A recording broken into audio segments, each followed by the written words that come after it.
Kim Chu magkakaroon ng bagong teleserye ngunit hindi si Paolo Avellino ang makakapareha.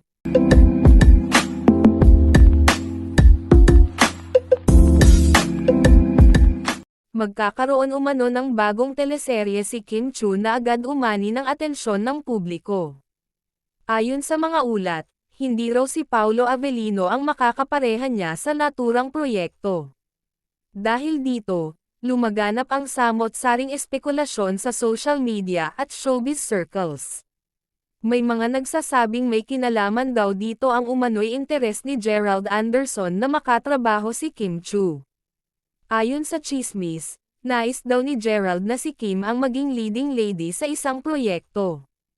Gayunpaman, wala pang opisyal na pahayag mula kina Kim, Paolo, o Gerald ukol sa isyong ito.